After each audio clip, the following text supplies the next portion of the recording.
been to a sporting event, the atmosphere before a game, I think Game Time Decisions has that same exact atmosphere. This is our arena.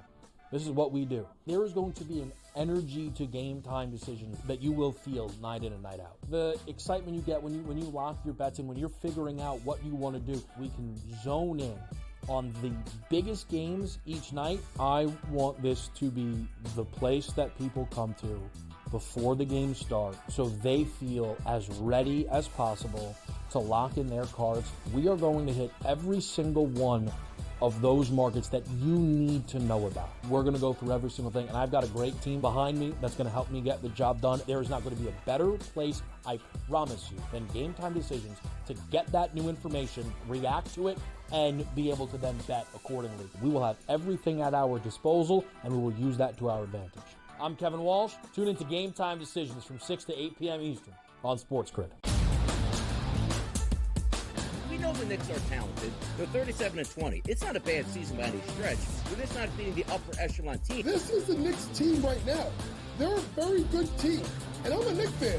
You can't look at there and say, this team can win a championship. They're not good enough. They're not good enough defensively. Are we the New York Knicks or are we the New York Fugazis? Forget about it. The Early Line. Only on SportsGrid. Possible that while every other state is trying to copy New York and get that 51% tax on sports betting, is it possible that New York will actually lower their taxes? That's surprising. The question is, of course, what sports books could go there. I mean, we're already at 9 that are the biggest ones out there in the market. So, I mean, who are you really missing? Newswire. Only on SportsGrid.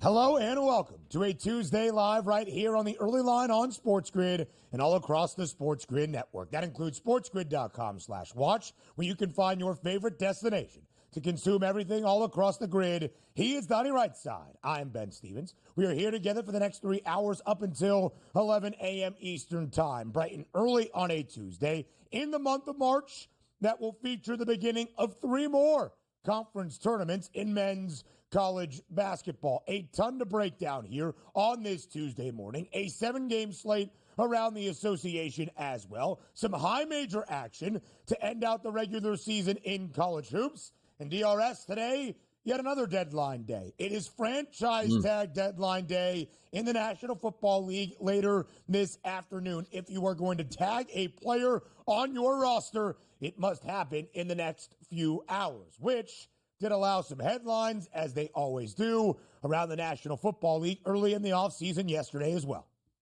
Absolutely, and that's sort of the fun part of this time now, where you start to see which teams are going to angle for which players are going to be upset by getting the franchise tag, and also understanding this. The salary cap went up a lot. These guys are going to get paid crazy amounts of money, but we are going to spend some time talking about the Cincinnati Bengals and what Jamar Chase is looking at and how close they might be to actually signing each other to a long-term deal and being happy with it. But also, Ben, college basketball March Madness, it's official. You don't have to wait till the tournament itself. The college basketball tournament's getting underway. The Sun Belt, the Horizon, the Patriot. We got tidbits on all 3 of those conferences, which include, Ben, the Jacksonville boys that we've been cheering on. Looked like they were dead and buried early in that game. A big second half. The Dolphins, fins up, baby. Let's go. Fins up indeed. Down 11 at the break. They win the second half by nearly 20 points. That is what March is about. Playing your best when it matters most. And the Dolphins will go marching on in the month of March all the way to the A-Sun semifinals. 2 wins away from a spot, DRS, in the big dance. But let's start with some NFL news and notes. For a second consecutive year, it might feel like Groundhog's Day in Cincinnati. The Bengals have placed the franchise tag on wide receiver T. Higgins. To the tune of a little bit north of $26 million. Donnie, we thought this was going to happen. The Bengals placing the tag on T. Higgins to keep him in-house so he could not test the free agency waters to see what his true value as the top wide receiver in the market might actually be. If we take the Bengals at their word, they place the franchise tag on Higgins for a second consecutive year to reach a long-term extension to make Higgins happy and keep him in Cincinnati. If we take Cincinnati at their word, that is the key element. Yeah, exactly. And last year we were led to believe, like, hey, T, take it or leave it. You're getting the franchise tag. You want to sit out the year, fine. We just won't pay you. You're not in our long-term plans here, but you will play this 1 year with this guaranteed money. He came to camp on time, which I thought was incredible. I don't know what sort of agent was advising him to do that. Played last year, and how did they reward him? Slapped the tag on him again, absolutely saying, like, yeah, we want to work out a long-term deal at well below market value, but you will play for this tag. And then in the next segment, Ben, I'm going to tell you about what Jamar Chase's thoughts on this whole situation are as well. It's a mess in Cincinnati, and it's all in the ownership. Yes, it is a mess in Cincinnati. Plenty more franchise tag ramifications as we have an even deeper discussion in our next segment. Speaking of the franchise tag, it really seemed unlikely that Minnesota would place the tag on quarterback Sam Darnold. The Vikings sharing through reports yesterday. They will not tag Sam Darnold, but do remain interested in trying to work on a deal to bring him back to the Twin Cities. I'm not so sure that happens, Donnie, as it does seem to be J.J. McCarthy's team, despite what Sam Darnold was able to accomplish a season ago. He's probably going to get good money on the open market, which it looks like he's going to be on. But also, you're right about this. From a Minnesota Vikings perspective, why does this make sense for him to go back to the Vikings when you drafted a first-round talent that you feel is going to be your franchise guy? Are you saying he's not ready to play? No, we didn't get to see him play his rookie year because he was injured in preseason. But being in the building for an entire year learning the offense, let the young kid spin. Let's spend $25, $35, $40 million on Sam Darnold. Let the young kid play. $40.2 million is what the quarterback value would be if you are placed on the non-exclusive franchise tag. That makes zero fiscal sense for Sam Darnold. Big news around the NBA, DRS. The Dallas disaster continues after the trade of Luka Doncic. In his Dallas debut, Anthony Davis injured in the third quarter. The Mavericks are now increasing season ticket prices by 8%. Have a sense of your fan base and franchise in yesterday in a critical play-in tournament positioning game against the Sacramento Kings. Kyrie Irving exits with what looked to be a serious knee injury. Landed awkwardly. Left knee sprain is what the Mavericks are calling it. Stayed in the game to shoot free throws, but with tears in his eye. If it is only a knee sprain, that's a good sign. It looked scarier than that yesterday for Kyrie and the Mavs.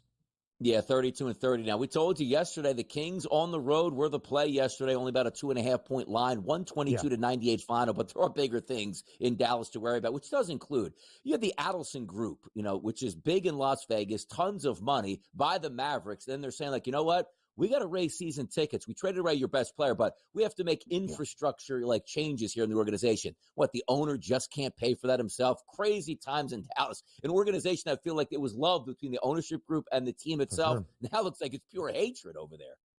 The pulse of the organization, the pulse of the fan base is not trending in a positive direction for Dallas. And as Donnie alluded to, Sacramento wins by 24, 122-98 on the road in Dallas, covering as a 2.5-point road favorite. How about some big-time college basketball in the final week of the regular season at the high major level? Houston, now number 3 in the country, already claiming a second consecutive Big 12 regular season crown, hands the 9th conference loss this year to Kansas, 65-59 at home on senior night. The Jayhawks do cover as a 9.5-point road underdog, but Donnie, just being a 9.5-point road underdog was history for Kansas in all the wrong ways. The largest spread the Jayhawks have seen as a dog in nearly 2.5 decades. Yeah, and taking a look yesterday, what did we say we loved in this game? Team total under for the Kansas Jayhawks, which is 61.5 points. Why? Because Houston plays unbelievable defense, and you knew it was going to be a rock fight because the Jayhawks don't do a lot of the things that the Houston Cougars do extremely well in defense, and that played out last night. It still came down to a Zeke Mayo triple with about 10 seconds to go. That missed. He splashes that. It's 62, and we lose. He bricked it. It's 59, and we won. Perfect scenario. The team total master in March, Donnie right side delivers once again. Hopefully you had the team total to the over for Duke, or maybe the Wake Forest total to the under, or maybe the bubble bursting in Winston-Salem, because that seemed what happened last night. Duke wins by 33 at home inside Cameron Indoor behind a monumental performance from Cooper Flagg in potentially his final game in Durham. 28 points, 8 boards, 7 dimes, 3 blocks, 2 steals. Duke, 18-1 in ACC play. They have won each of their last 4 games by 30-plus. Undefeated this year at Cameron Indoor because the final game is on the road 8 miles away in Chapel Hill. But understand this, the handicap to this game was Duke really likes to shoot the three-point shot. Wake Forest will let you shoot the three-point shot. Duke hoisted up 39 triples in that game in a 93-60 victory. Do I have to Duke's number 2 in the country, do I have to reevaluate how good they are because they smash every single opponent? Wild. Yeah. The average margin of victory now north of 22 points per game in ACC action. The MVP frontrunner in the NBA continues to put up MVP performances. 51 points as Shai Gilgeous-Alexander leads the Thunder to a home win against the Houston Rockets. This just in. Yeah, he's really good. And also this just in. How about that 9.5 spread yesterday? We just said, you know what? Might be a little bit too high. Yeah, just a little bit. We nailed it. Closed in double digits. Also, OKC wins, but Houston does cover. Our guy, Luis, don't call him. Heel shut down by the Yankees for 6 weeks. Never a good sign. NFL news next.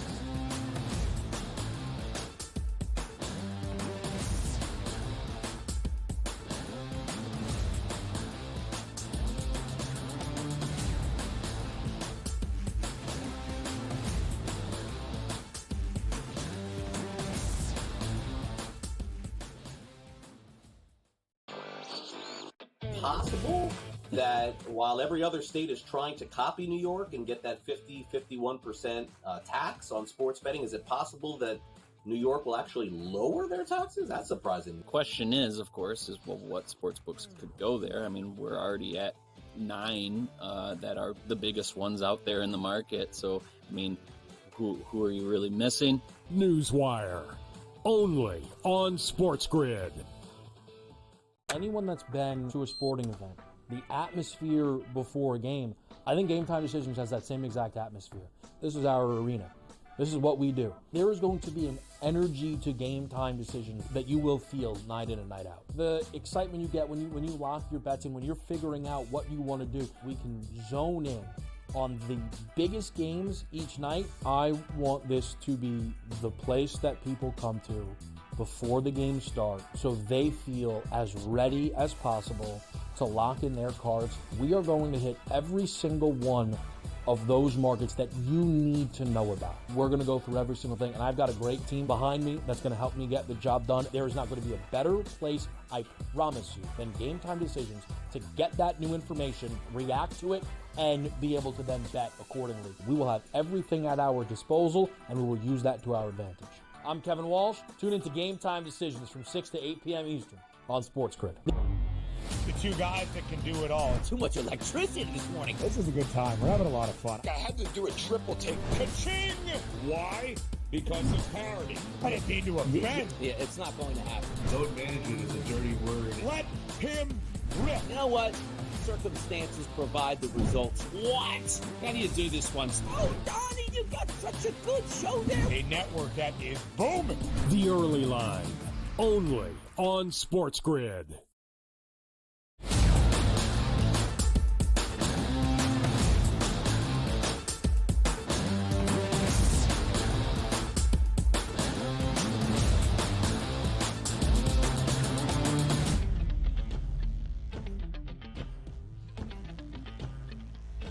Live right here on this Tuesday on the Early Line on SportsGrid. It is franchise tag deadline day around the National Football League. I believe around 4 p.m. Eastern time this afternoon, the tag deadline comes to a close. So if there is a player on your roster that you want to place under a franchise tag, either non-exclusive, exclusive, or that transition tag, it must be done by this afternoon.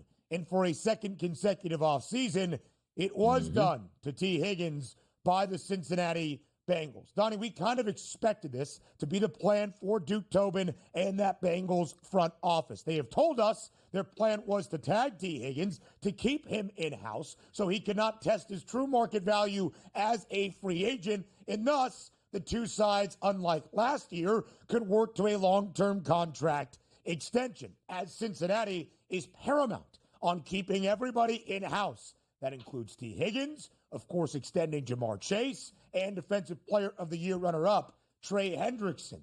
Do we trust the Bengals, DRS? I trust the Bengals using the letter of the law to make their players ultimately upset in the end, where they will say, this is your contract, you will obey by it. And I always joke about this with the Bengals. If you said, like, all right, Joe Burrow's going to sit this season out, Jamar Chase, and also T. Higgins, the Bengals would be like, that's fantastic. Look at all the money we don't have to pay, when the fans would actually be upset and the team would be losing on the football field because they don't want to pay said players. So having that background with how Cincinnati's ultimately a cheap organization, they also are doing things backward at this point. You have to have a game plan for the future.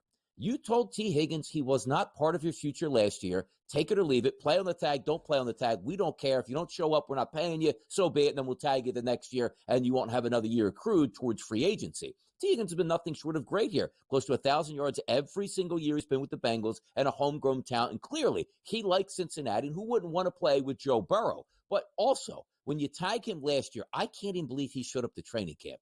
When you get the tag in the NFL, that is your last resort as an organization, because you want to tag him to say, you are our guy. If push comes to shove, you will make a lot of money for 1 year as one of our positional players. But the reason you put the tag on players is not to play on the tag, Ben, is to tag them to say, this gives us a couple months to work out a deal long-term because we want you here. The Bengals said last year, here's your tag. Don't come talk to us. You're not even in our future plans. We want you for 1 more year, and then you'll be gone. So then he goes, okay, I'll show up and be the good soldier. Then the gold at the end of the rainbow is coming next year. They slap him with the tag again, which there's no way as an agent you can let him play under it. And you might tell me, Ben, say, you know what? That's a lot of money to play on, $26 million for 1 year.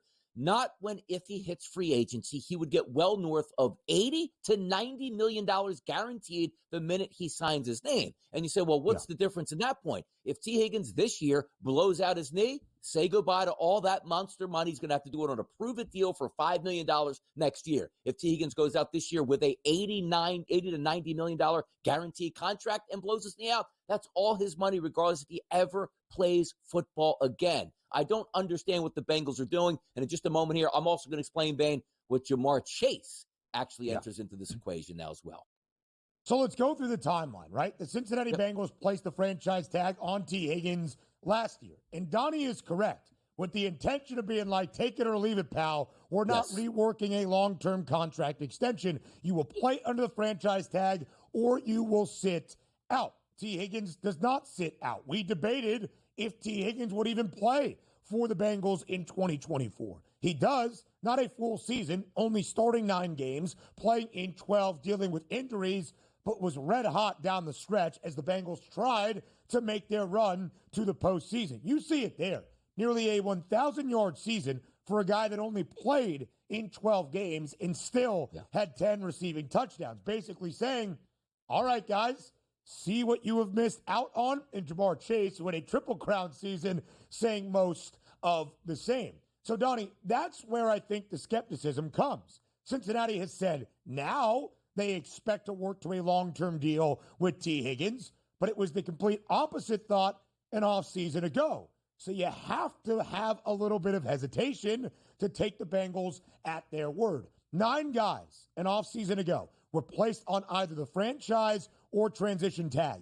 8 of those 9, even 2 players, Brian Burns and L'Jarius Sneed, agreed to a long-term contract extension with their team. Burns and Sneed with a new team after being dealt from Carolina to New York for Brian Burns, from Kansas City to Tennessee for L'Jarius Sneed. Who is the only guy not to sign a long-term deal after being placed under the franchise tag?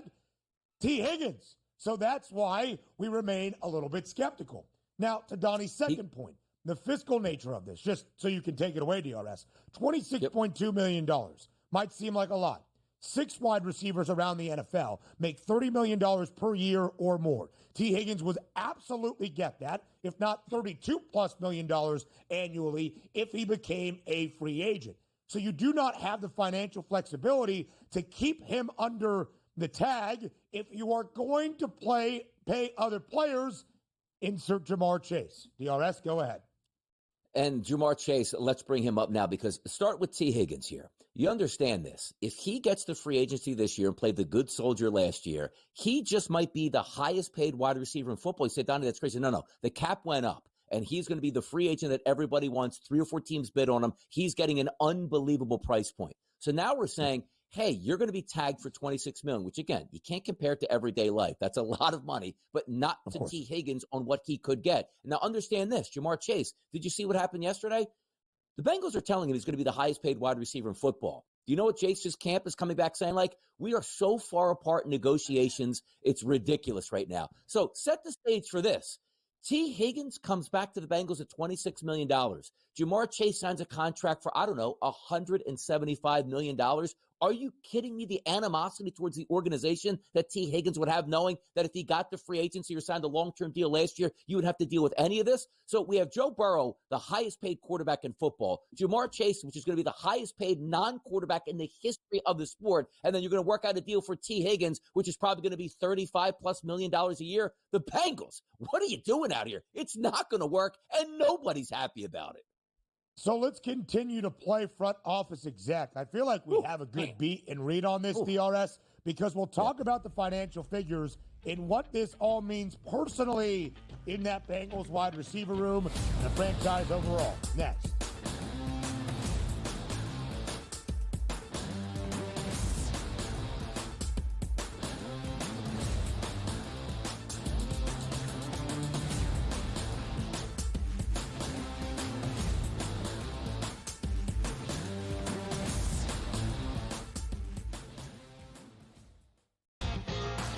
Is that kind of helpful when it comes to preparing for a major? Is that you're just like 1 foot in front of you at this point?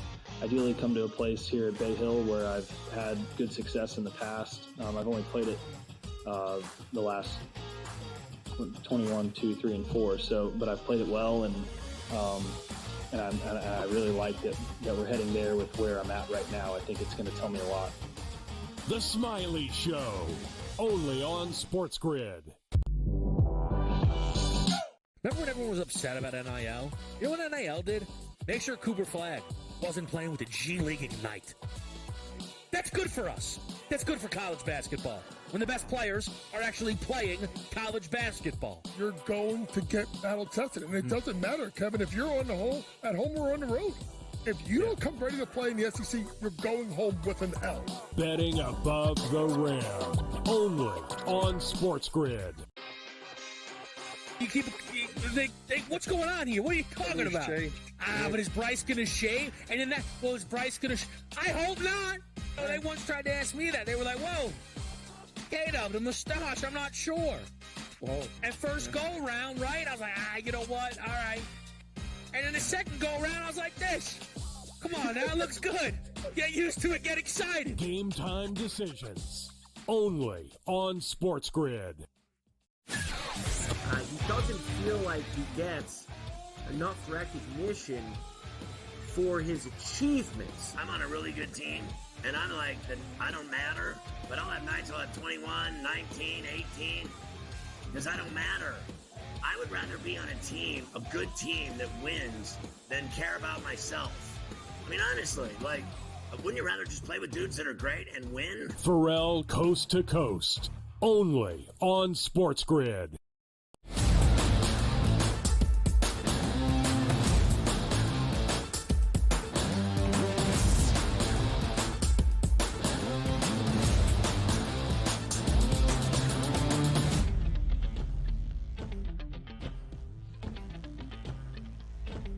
Live right here on the early line on SportsGrid. Donnie Right's side is many things. A commissioner, a forecaster, a handicapper, and, of course, beyond all of that, a doctor and a fashion police as well. Yes. Wow, a lot of titles for Mr. Right side. However, you could include pseudo front office executive handling financial issues for NFL teams. And, Donnie, through your wisdom, I feel as though I have gained some as well. One of the reasons the Bengals are entering very precarious territory around T. Higgins, placing the franchise tag on their star wideout for a second consecutive year, is here's where I think first and foremost, Donnie, you have some issues. If you place the franchise tag on T. Higgins, $26.2 million, as Donnie has highlighted, sounds like a lot. And it is, but it's not nearly market value for a wide receiver in T. Higgins that, given where the salary cap continues to increase, would probably make $32 million annually and have that long-term extension, so some fully guaranteed money. None of it is fully guaranteed under the franchise tag. However, for the Bengals, it all goes to their cap hit. And if the Bengals are trying to be financially flexible so they can pay Jamar Chase a record-setting deal for a non-quarterback and make Trey Hendrickson one of the highest-paid defensive players in the NFL, as they will need to do to bring everybody back, Donnie, they need that financial flexibility. They need to be able to pay guys up front in terms of signing bonuses. So the salary cap does not have nearly as much of a burden as it would if they just paid T. Higgins $26.2 million. It might sound backwards in a way that you would pay T. Higgins $5 or $6 million more per year, but by doing so with a long-term deal, you can actually free some financial value up based on how the contract is structured. Exactly. The simplicity of the NFL contract, right, is look at this. We draft a guy. He's really good. He plays 2 or 3 years. We identify him as that guy's going to be long-term. We come to you with a contract that's not market value, but close to it, and say, you know what? We're going to give you a lot of money here. You don't have to play out your 4th and 5th year. We're going to extend you off, and we're going to save a lot of money on our side, and you're going to be really happy with the amount of money you're making. The teams that do it backward, teams like the Dallas Cowboys, wait to the last minute, sign them to record-breaking deals, and ruin your salary cap because there is money. Owners can pay all of their guys. They use the constraints of the salary cap because they don't want to spend all that money. It looks good to have it. But owners that are willing to shell out that front dollar here when the signing bonuses and spread it out and make those adjustments before the player actually comes up for contract. Because understand this, like Joe Burrow, quarterbacks are always going to break the bank. But did you not know Jamar Chase was a really good wide receiver 2 years into the NFL? Did you not know that T. Higgins was a really good wideout 2 years into the NFL as 2 first-round draft picks? If you would have come to them over the past 2 years and signed them to long-term deals, you would be looking at saying, boy, now we can afford a defense. We can afford an offensive line. Yes, in a year or two, we're going to have to re-extend our wide receiver. But for this year, we have them under manageable conditions. They're happy with it because they already have that guaranteed money. But all you're doing now is pissing off your entire wide receiving core. Because as we just stated, Ben and I, it's not so much that T. Higgins isn't going to make a lot of money, but you got to be knowing that if he was a free agent like he was supposed to be, the amount he would get now compared to the amount he's going to get. And then if they sign Jamar Chase to the biggest contract ever, it's like, this is completely unfair. I've been with you guys for 5 years now. This is the way I'm treated here. Here's a hamstring injury week number 2. I'll see you in week 11. I can't wait to get out of here. And regardless of what the Bengals are going to pay T. Higgins, it is going to pale in comparison to Jamar Chase. Had the Bengals had the foresight, you signed Chase last offseason. You set the non-quarterback market then, which Justin Jefferson ended up doing, $35 million per year, $110 million guaranteed. Now the Bengals are playing catch-up. They have to reset the market, $38 million per year, $125 in terms of $1 million in guaranteed value to Jamar Chase. And then you allow T. Higgins to see all that and say, now I'm only getting $30 million, $31 million? You think there is that large of a gap in my production and Jamar Chase? And maybe there is. But still, you have spurned players in your franchise who you are reportedly in charge of taking care of and making happy so that you can make yet another Super Bowl run, which is what the Bengals can do if everybody is paid and everybody is there and everybody is happy, as they did back in 2021, as the odds kind of expect to be the case in Cincy this year, an 18-1 number on the Bengals. that opened at a 24-1 price. We will continue talking franchise tag news on the other side of the break. But July 15th is the date if a player is placed under the tag that the club and the player can agree to a long-term deal. More NFL news and notes next.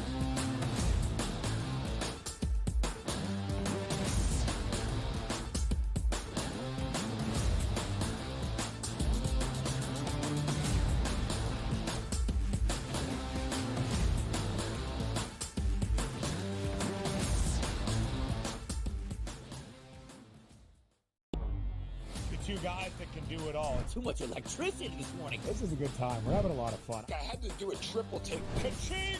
Why? Because of parity. I didn't mean to offend. Yeah, it's not going to happen. Load management is a dirty word. Let him rip. You know what? Circumstances provide the results. What? How do you do this one? Oh, Donnie, you got such a good show there. A network that is booming. The Early Line, only on SportsGrid. The Knicks versus the top three teams in the league. Oklahoma City, Boston, Cleveland, 0-7. And you take out the 110-104 loss to Cleveland at home in October, and they lost by double digits every game. The Knicks will make the playoffs. Number one, do they fix their defensive problems? And two, are they actually healthy? Betting above the rim, only on SportsGrid. You have Duke the 1, Houston the 2. They're the two best defensive teams in the country. I want to see them play for the right to go to the Final Four because I think that would be a kick-ass game. Duke is really great on both ends of the floor. You know, they can score and they can defend, and that's why they win by big numbers all the time, because they're really good on both ends of the floor. I don't trust Houston's offense. Pharrell Coast to Coast, only on SportsGrid. The Eagles got it done. If you back them, you're celebrating. Football season may be over, but the action never stops. Are you ready for some baseball? At SportsGrid, we're always in the game. We bring you 24/7 betting insights, expert picks, and real-time analysis. Next big play is already in motion. Are you ready? It's smarter to be on SportsGrid.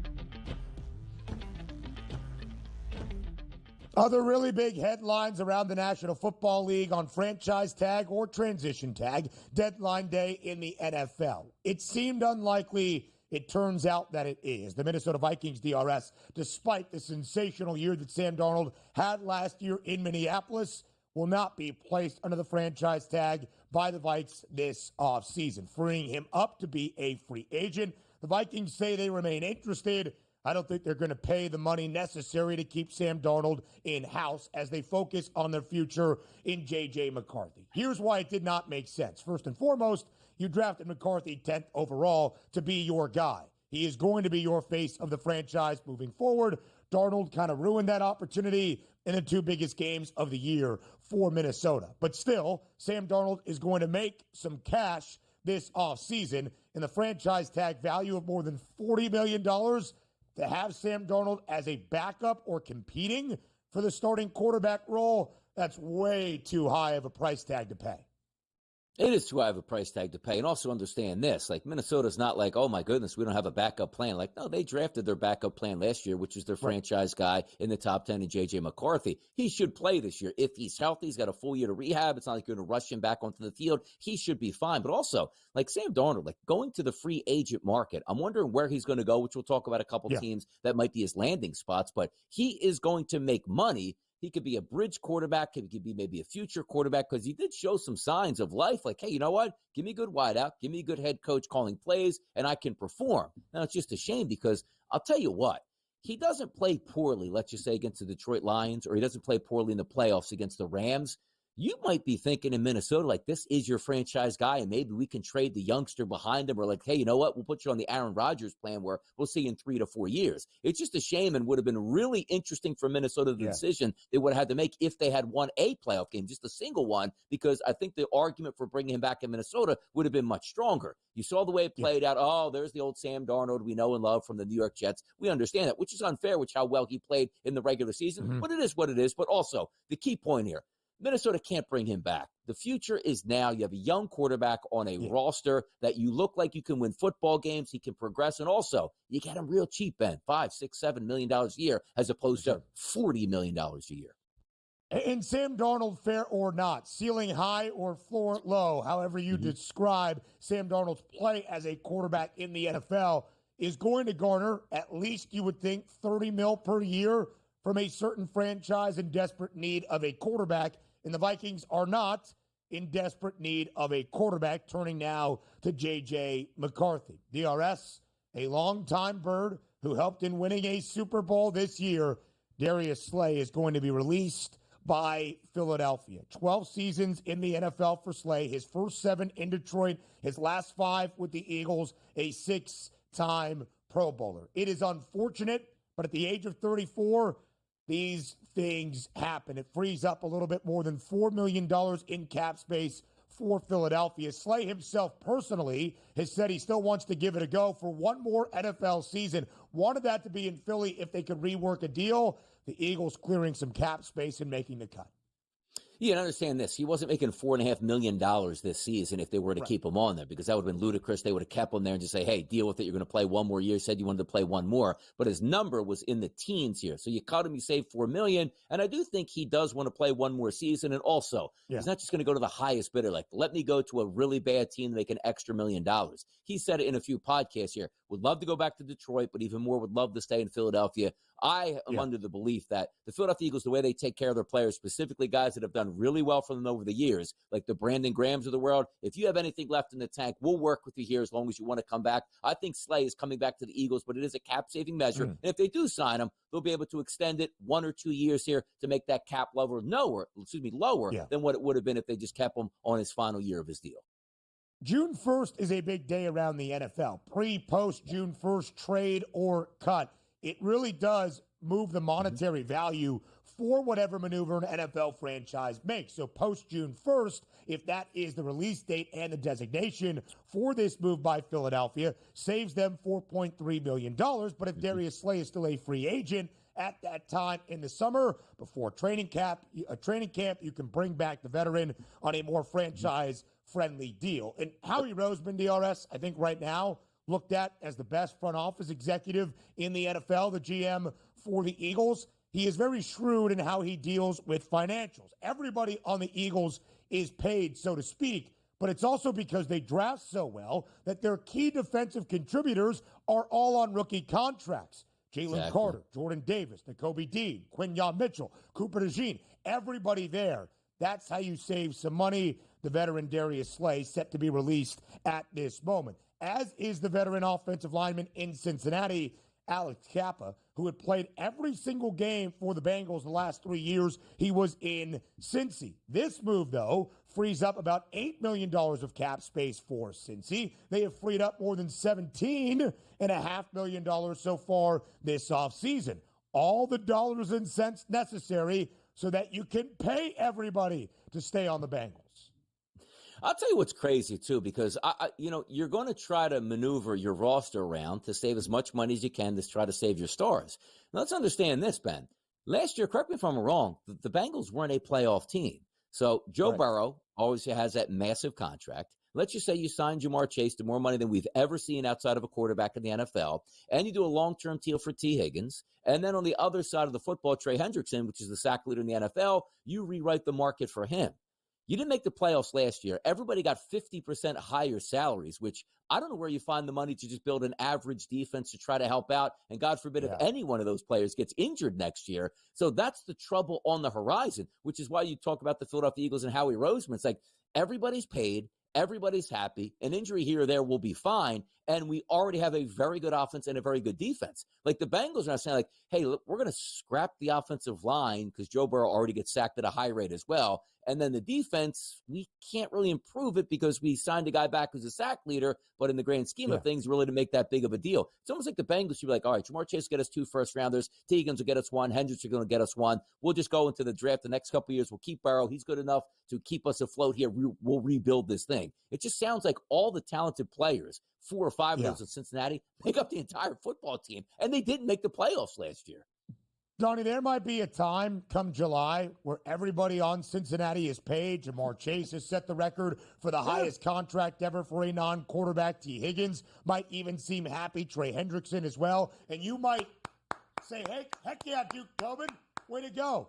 No, they have messed this up royally. They could have done this 2 off seasons ago, an off season ago, to actually help their franchise become a true Super Bowl contender, and they have not done that. Even if T. Higgins and Jamar Chase are back, there is no guarantee, knowing how porous the Bengals defense was, that they'll be better or good enough to lead Cincinnati to a playoff run this season. DRS, one of the all-time greats, one of the all-time names around the National Football League, a Super Bowl winning head coach, a national championship winning head coach at the collegiate level, and a guy who worked on TV for more than 3 decades.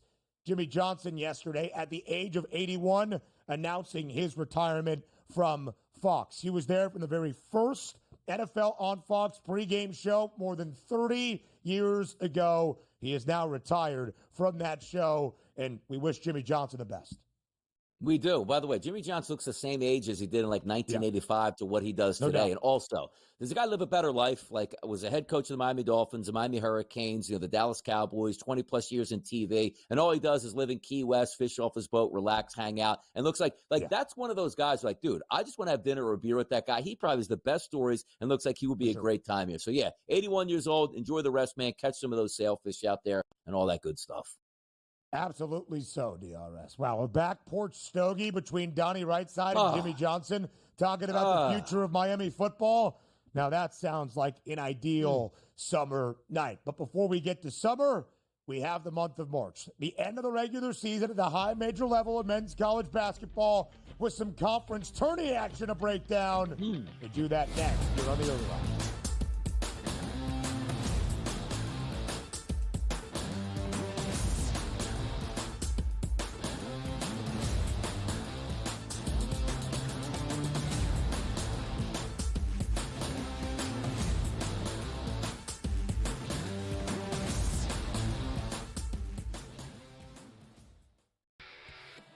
Brady Tkachuk saying that if his brother did miss that overtime period against Canada like we saw him do, it must be serious out there. And of course, Brady Tkachuk, not a doctor, but you've got to wonder the status of Matthew Tkachuk and what we're going to find out. Game time for all of these teams and all these players that were, teammates. Now they're facing off against each other. Now they're back to being teammates, whatever it might be. Like, it's time to get things rolling back in the right direction.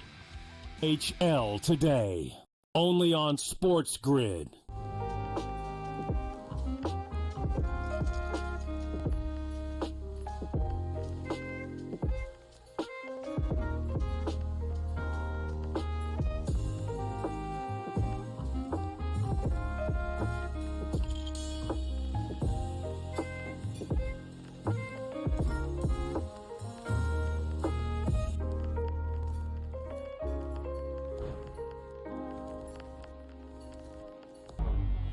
Two guys that can do it all. Too much electricity this morning. This is a good time. We're having a lot of fun. I had to do a triple take. Ka-ching!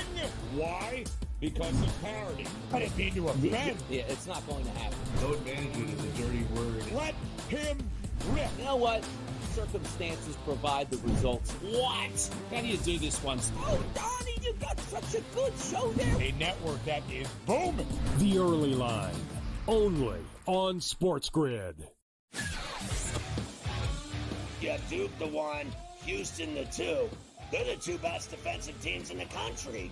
I want to see them play for the right to go to the Final Four because I think that would be a kick-ass game. Duke is really great on both ends of the floor. They can score and they can defend, and that's why they win by big numbers all the time, because they're really good on both ends of the floor. I don't trust Houston's offense. Pharrell Coast to Coast, only on SportsGrid.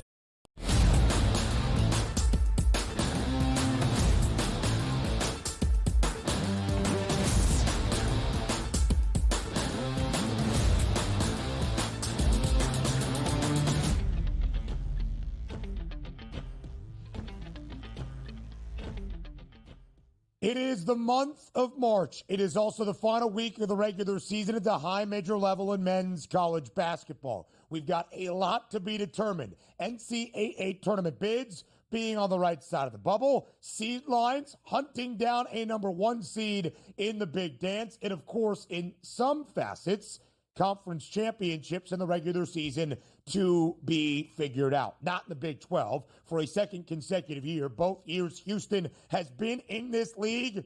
The Cougars have dominated their second consecutive Big 12 regular season crown, and now DRS an 18-1 record to boot. On senior night inside the Fertitta Center, a comfortable win for Houston, but not necessarily a double-digit victory. 65-59, 6-point win over unranked Kansas. Houston now number 3 in the country. The Jayhawks do cover as a 9.5-point road underdog. But, Donnie, that spread also indicative of this season for the preseason number 1. That was the largest number KU has ever seen as an underdog in the last 2.5 decades, getting 9.5 points in a Big 12 game. Let's just go to the box score here. And let me tell you this. The Kansas Jayhawks from the floor shot 45%. The Houston Cougars, Ben, 35%. Wow, look at that. How about 3-point range? One team shot 42%. That was the Kansas Jayhawks. How about 35% for Houston? Woo! Kansas is putting it on them. Let's get to the free throw line here.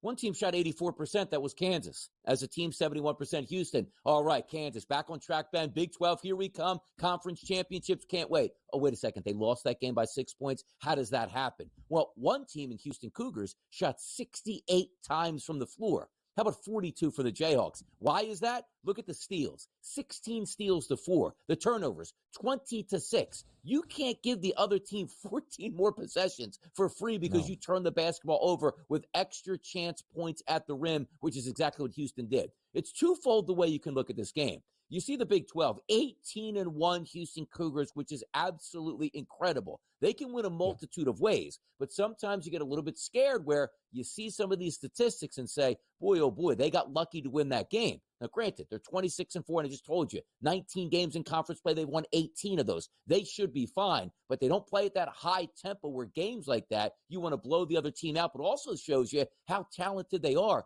to lose every statistical category from the floor and still win a basketball game. Imagine when they play their A game if they bring it in March Madness. And you kind of felt it might not be their A game in H-Town after a huge week that led to them claiming that second consecutive outright Big 12 title. But still an emotional night inside the Fertitta Center as it was senior night for the Cougs, and they get a victory. Meanwhile, for Kansas, yes, a cover. Their first cover in 4 games as an underdog in Big 12 play. But the Jayhawks, again, the preseason number 1 team in the AP Top 25, 19-11 this season, 10-9 in Big 12 play. Donnie, the first time since 1981-82, and then following that, 1982-83, that Kansas has lost 8 or more conference games in 2 straight years. Those 2 years in the early 80s, as well as 1988-89, the last time prior to last season, Kansas had lost at least 8 conference games. The only 3 years in the last 43 where there has been an NCAA tournament, Kansas has missed out on the big dance. Now, the Jayhawks will go dancing, but they're not going to be a 2 seed. They're not going to be a 4 seed. They're not going to be a 6 seed. They will be around the 8 to 10 seed line, which is just crazy to say in Lawrence. And they don't really look good in anything they are doing right now. Total of 132.5 does stay under. The Duke Blue Devils, however, they look freaking phenomenal right now entering this month of March. Their home finale yesterday inside Cameron Indoor. Perhaps Cooper Flagg's final game, I say perhaps as a joke, Cooper Flagg's final game inside Cameron Indoor in front of the Crazies as well. In what a way to go out. Duke, yet another 30-plus point win, 93-60 against a Wake Forest team that is flirting with the bubble in NCAA tournament consideration.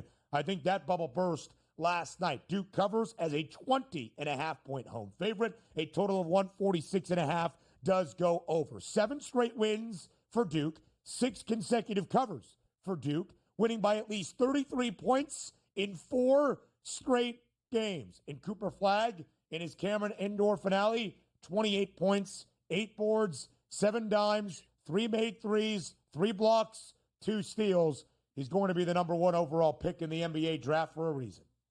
As good as it gets. And you're right about this. This wasn't as if you were playing a team 2 and let's just say 15 in conference play, just running out the trail of their season. A lot was on the line for Wake Forest, and coming into the game, 20-9 overall, 12-6 in conference play, and get doused by 33 points. And it felt like at times in this game, it wasn't even that close. And also coming back with Cooper Flagg, banged up in that last game, poked in the eye. How would he take it tonight? Well, you're right. 10 of 16 from the floor. Ultra impressive, which included that 28 points and did everything. Rebounding, assist, blocks, as you pointed out here. It's very rare that you see sometimes, Ben, a guy coming in with all of that hype. And I don't know, could you say that he maybe even exceeded the hype at this point? Because we knew he was going to be a great player. He was going to be the first overall draft pick possibly here coming into the NBA. But living up to the hype coming from Maine, going to Duke and being on center stage, it was absolutely phenomenal from start to finish. And he might not even win the Wooden Award, but not for the sake of him and the Duke Blue Devils not being a great basketball team. 18-1 for the Blue Devils, looking to finally hang one on UNC in UNC and finish conference play at 19-1. What a season for the Duke Blue Devils. And you're right. This isn't like, hey, man, we won by 5 or 6 points on a night-to-night basis. We like playing these close games. They hammer every single team they play. They still have not clinched an ACC regular season crown, as crazy as that is, because Louisville and Clemson have only lost 2 games, and Clemson, of course, has that tie-breaking advantage against the Duke Blue Devils. And that's what makes Saturday's Tobacco Road rivalry all that much more critical. North Carolina might need it to solidify an NCAA tournament resume. Duke needs it to be the number 1 seed of the ACC tournament and that regular season crown. And oh, by the way, the Duke Blue Devils, an average margin of victory of now north of 22 points per game in ACC action. 13-6 against the spread within the ACC. Plenty more college basketball coming your way to start hour 2. We have the opening hour in the NBA next.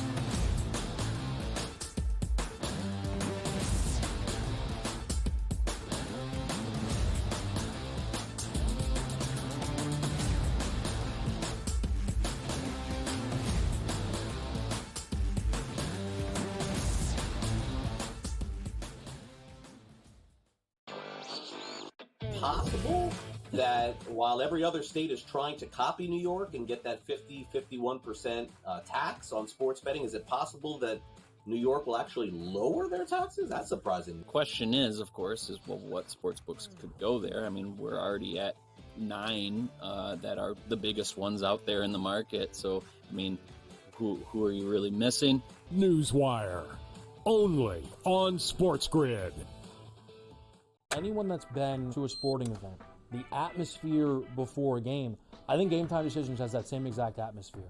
This is our arena.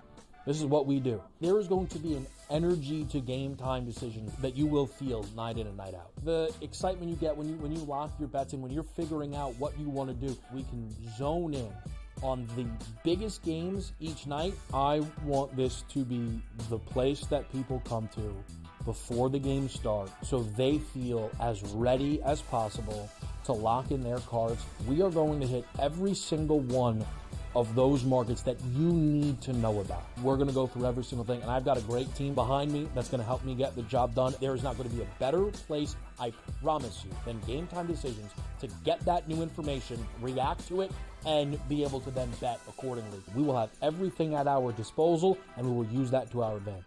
I'm Kevin Walsh. Tune into Game Time Decisions from 6 to 8 p.m. Eastern on SportsGrid.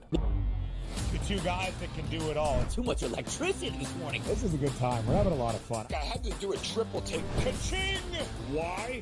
Because of parity. I didn't mean to offend. Yeah, it's not going to happen. Load management is a dirty word. Let him rip. You know what? Circumstances provide the results. What? How do you do this one? Oh, Donnie, you got such a good show there. A network that is booming. The Early Line, only on SportsGrid.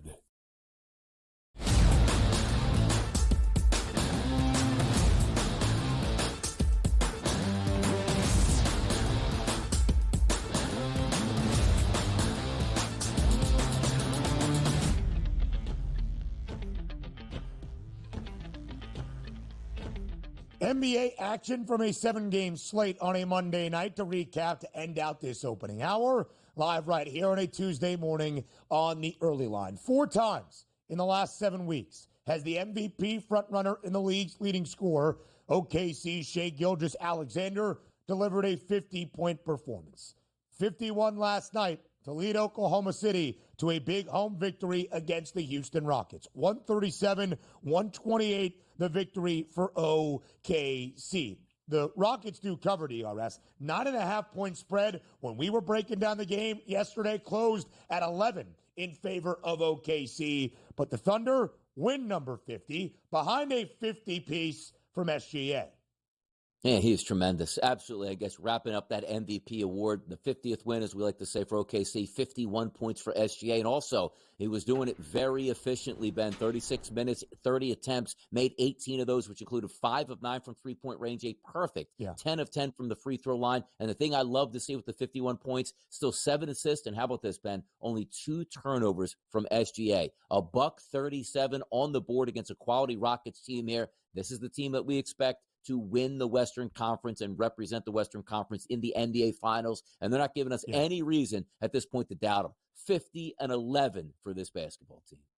Oklahoma City 6-1 straight up since the All-Star break. They have been at least a 9-point favorite in all 7 games. They've only covered in half of their wins, and yet you can see what the expectation is. Total of 228, skying over, OKC over in 7 consecutive games. There was a time, Donnie, near the end of January with a 32-14 mark. The Rockets were the only team behind, or the only team in front of Houston, I should say, atop the Western Conference standings was Oklahoma City. Houston was the 2 seed out west. They have dropped 10 of their last 15. They are firmly in that 5 spot in the Western Conference at this moment. Still 4 games up on Golden State, but now trail the Memphis Grizzlies by a full game. Speaking of Memphis, what a wild game last night with a total that was in the 250s. Closing at 251 was 253.5 for us yesterday, DRS, and still skied over with more than 260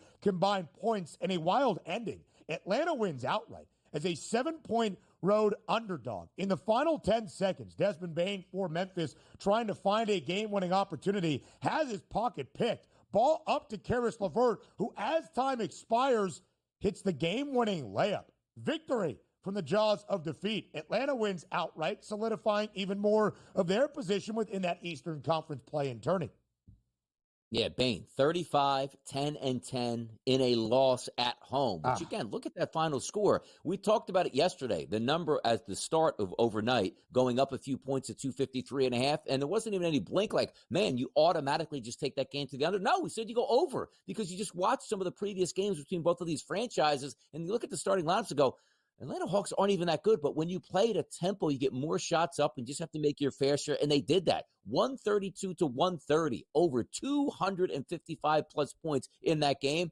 Look, we told you yesterday. Don't just look at those. That's a ridiculous number. It's going to go under. Tempo gives you the advantages, and you saw that last night, and it went over. Craziness. And you probably forgot who the number 1 overall pick was this past June in the NBA draft.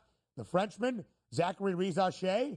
Team high 27 points for Atlanta, 5 of 7 from deep. Big victory for the Hawks. Of course, Donnie, some big news out of Dallas as the disastrous second half continues for the Mavs.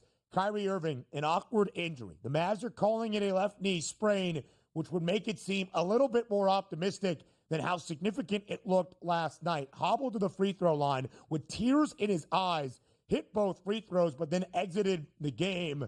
It would continue to be just a terrible stretch run for Dallas after trading Luka Doncic, losing Anthony Davis to injury, although he should be back relatively soon, and now Kyrie Irving, all the while charging the Mavericks fan base 8% more on season tickets starting next season.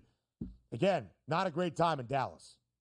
No, it's not. And Kyrie Irving only played 9 minutes in that game. They were doomed from the start. You need your other veterans to step up like Klay Thompson. 25 minutes, shot 4 times from the floor, scored 3 points, and was a minus 30 in that basketball game. Yesterday, I told you, I like the Sacramento Kings coming in. If I would have known that Kyrie Irving wasn't even going to play through the first quarter, probably would have liked it even more at that point. But an easy victory for the Kings, and things just can't go worse for the Dallas Mavericks right now.